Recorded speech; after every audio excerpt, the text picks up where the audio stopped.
Party के member parliament Harbhajan Singh ने राज सभा दे विच अफगानी सिखां दा मुद्दा चुक्या है। अफगानिस्तान दे विच सिखां दी सुरक्षा ते फिकर जताई ते काबुल दे करते प्रवान गुरुद्वारा साहिब दे विच हमला जिहड़ा होया सीगा उसते फिकर जिहड़ा हैगा जाहिर कीती है। अफगानिस्तान दे विच सिखां दी सुरक्षा ते हरभजन सिंह ने फिकर जाहिर कीती है। राज सभा दे विच जिहड़ा हैगा मसला चुक्या, काबुल दे विच गुरुद्वारे ते हमले दी निखेधी कीती। सिखां दे गुरुद्वारे नूं निशाना बनाया जा रहा है। अफगानी सिखां ते फिकर जाहिर की है हरभजन सिंह ने। इस सिखां दी वखरी पछाण ते हमला है। हरभजन सिंह ने यह राज सभा दे विच कहा। राज सभा दे मैंबर चुने गए ने हरभजन सिंह ते उत्थे उन्होंने अफगानी सिखां दा मसला जिहड़ा हैगा चुक्या है। वार-वार सिखां दे गुरुद्वारे नूं निशाना बनाया जा रहा है। इस सिखां दी वखरी पछाण ते हमला है। हरभजन सिंह ने कहा, माननीय महोदय जी, मैं अफगानिस्तान में गुरुद्वारे और सिखों पर हो रहे हमले के बारे में बोलने के लिए खड़ा हुआ हूँ।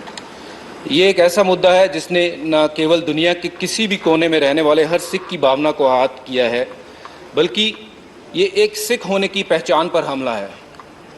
इस तरह के हमले हमें कई सवाल करने के लिए मजबूर कर देते हैं कि ये हमले हमारे ऊपर ही क्यों हमें निशाना बनाया जा रहा है।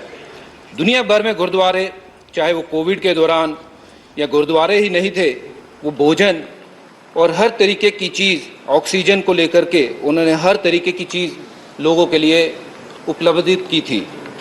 स्वतंत्रता के बाद के समय की बात करूं तो देश के सिखों के योगदान के बारे में हम सबको पता है। जीडीपी की बात करूं, रोजगार की बात करूं या दान धर्म की बात करूं तो सिख हमेशा सबसे आगे रहा है। सिख समुदाय भारत और अन्य देशों के बीच संबंधों में एक मजबूत कड़ी रहा है। वो अपने साहस, प्रक्रम और कड़ी मेहनत के लिए जाने जाते हैं। और ये सब होने के बावजूद हमारे साथ ऐसा सलूक क्यों? 18 जून को काबुल में गुरुद्वारा दशमेश पिता गुरु गोविंद सिंह करता पवन में कई धमाके हुए। परिसर की ओर जाने वाले किले और दरवाजे के बाहर उग्रवादियों ने गोलियां चला दी, जिसमें 2 लोगों की मृत्यु हुई और कई घायल हुए। 25 मार्च 2020 को आईएस के बंदूकधारियों ने आत्मघाती हमलावरों ने काबुल के गुरुद्वारों पर राय साहिब पर हमला किया।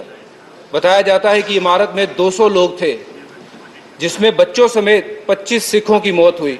राय साहिब गुरुद्वारा हमले में मारे जाने वाले जो लोग थे, उनके अंतिम संस्कार के अगले दिन फिर और एक हमला हुआ।